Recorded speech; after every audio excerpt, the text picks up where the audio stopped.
But I think Liz Cheney would be a dynamic, vibrant, fresh face in the United States Senate, a fighter.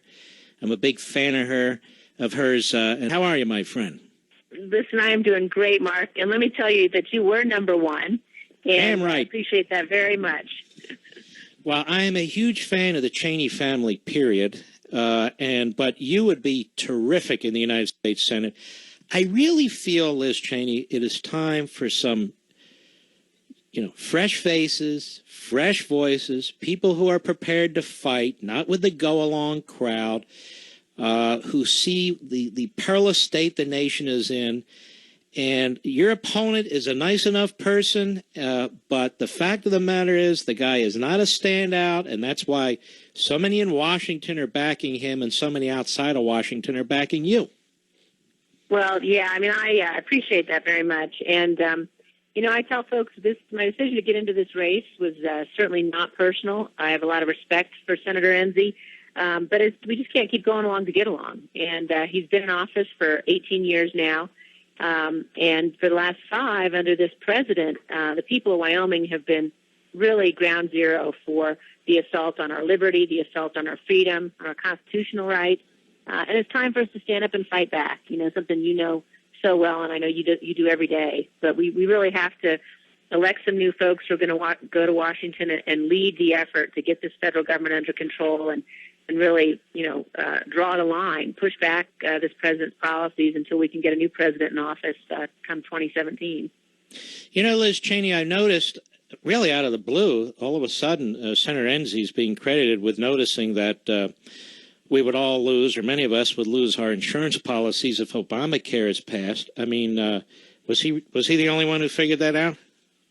Well, I don't know if he was the only one. My view of that is that we don't elect senators to go back to Washington and predict problems. We elect them to go back there and solve problems. And so simply alerting people to the fact, having read the Federal Register and alerting folks to the fact that their insurance was going to be at risk, is not enough. You got to be able to take action that actually will help to prevent those kinds of harm, that kind of danger to your constituents. And he wasn't able to do anything that prevented a single person here in Wyoming from losing their insurance. The other thing I'd say about that is, Senator Enzi was part of the Gang of Six. And that's a place where there's a real difference between his approach and mine. For months after months back in 2009, he negotiated with the president over Obamacare and with the president's liberal allies and really gave the president cover. Allowed him to say that he had Republicans with him, that it wasn't a partisan affair, it wasn't a partisan effort. I think it's, as though the president and his allies walked into the room one day and said, we've got this massive new federal program we're going to impose on everybody and take over 1/6 of the economy. And Senator Enzi's response was, well, okay, where do I negotiate on that? The response that we should have had, that we would have had if I'd been there, would have been not only no, but hell no. We're not going down that path. We got to draw the line. And this is a place certainly where we should have drawn the line. Well, I'm not familiar with this. Did he propose any amendments or anything of the sort to try and address the problem that he noticed? He did propose legislation, which failed. And, that's when you sort of listen to his explanation for a number of problems we've got now. When you say, well, why haven't you protected the people of Wyoming? The answer that comes back is, well, I tried. And, my view is that's just not good enough, particularly when you were there in the beginning, helping to facilitate the president's efforts to impose this mess on all of us.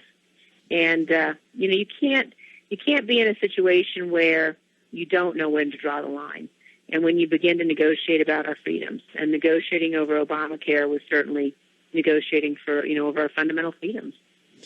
Were you surprised at the initial torrent of attacks on you from the establishment and the dug-in crowd of Washington? Were you even suggested you might enter a primary and challenge somebody? I mean, why do these people fear these primaries? I think that as a party, we've got ourselves into a real bad place. When you've got groups like the National Republican Senatorial Committee, and their whole job is to protect incumbents, that tells you we got big problems in our party. I don't think that you should vote for somebody simply because they're an incumbent, and I don't think you should vote for somebody simply because they're an insurgent.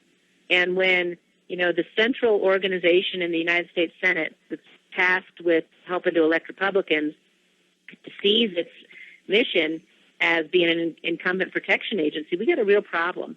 We need to be able in our party to say, now is a time for a new generation. Who's going to be the best person going forward to represent the future of this party? Who are going to be the best people for the nation and for their individual states, and not just, we're going to dig in here and make sure everybody who's an incumbent gets our support. That's a recipe for a lot of lost elections. And your website is cheneyforwyoming.com, cheneyforwyoming.com. Anybody who wants to help you with resources and so forth should go there. Mr. Producer, let's put that on my social site so people can take it if they wish to. So what are the three most important issues right now, do you think, for the people of Wyoming in this race? Regulation. They've enabled agencies like the EPA and the BLM to run roughshod over our private property rights out here, over our constitutional rights, to make it nearly impossible for folks to run family ranches, to make it impossible in many cases to, get permits to drill for oil or natural gas on public land. So it's a real problem, and that's the biggest issue that we face in all the different aspects of how do we reduce the power of these agencies, how do we get them to stop playing an unconstitutional role in our lives, how do we protect the private property rights and the constitutional rights of individuals out here. Lowering taxes is another big piece of that, obviously. Another big difference between Senator Enzi and myself is his signature piece of legislation is the Internet sales tax, where he reached across the aisle and found Dick Durbin, one of the most liberal members of the United States Senate, and put in place this piece of legislation that will require every single Internet business to be subject to audit, not just by every state in the country, but by 9,600 different jurisdictions and every Indian tribe in the country. Let's stop right there. This is very important to the people of Wyoming and nationwide. One of the bright spots in our economy is our technical advances. And this is one of the great advances now, the Internet and online shopping and so forth. And Washington should keep its hands off of it. And Enzi's leading the fight to tax it and regulate it. Exactly. No, you're exactly right. And it's especially heartbreaking because he's selling this as a way to help our bricks and mortar businesses on Main Street. And the reason why it's heartbreaking is it won't help them. The way to help them is to lower their tax burden, not to tax the most innovative sector of the economy that we've got going today. And I just don't think Wyoming senators should be looking for ways to take money out of the pockets of the people of Wyoming. I think that's it's a very odd priority, isn't it? It is, and I don't understand why. If you look at the entire record, that's the one thing that he would say is his hallmark accomplishment. And to me, that just look. I think there are two kinds of people in policy and politics today. Either you think that we need to be looking for ways to tax people more, to give the government more of our money, or you believe we're taxed enough already. I certainly believe we're taxed enough already. We're taxed more than enough already. And Senator Enzi has put himself into that first camp with this piece of legislation. Now, your dad and your mom, are they able to campaign for you? Are they campaigning for you in Wyoming? Well, they're totally 100% supportive, extremely excited about this race, and giving me great advice. And but I'm really dedicated to doing this on my own and making sure people know this is my race. Wyoming is a wonderful place where we still do politics the way they ought to be done. It's grassroots, one vote at a time. Getting out, talking to people all over the state about the race. It's a lot of miles. We've got about 100,000 square miles in Wyoming and about 110,000 voters in a Republican primary. So you get a lot of windshield time, but it's really all about person-to-person campaigning, and I'm really committed to doing it on my own and to doing it the way it ought to be done. Well, based on what we've discussed, I know you're committed to a constitutional agenda, a solid, traditional, Reaganite conservative agenda, and you have my wholehearted support, and I hope the folks in Wyoming will send us some help in the name of Liz Cheney. And again, the website is cheneyforwyoming.com, cheneyforwyoming.com. Folks, if you can give her a hand, she needs it because the establishment's funding her opponent. Liz Cheney, we'll have you back, and we really Thank you, appreciate Mark. you coming on.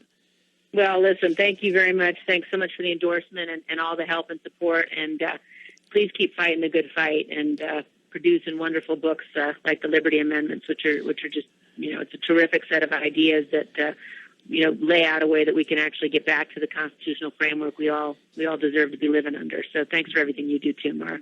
Well, you're very kind. God bless you. Be safe out there. You too. All right, that's Liz Cheney, CheneyforWyoming.com. She'd be great.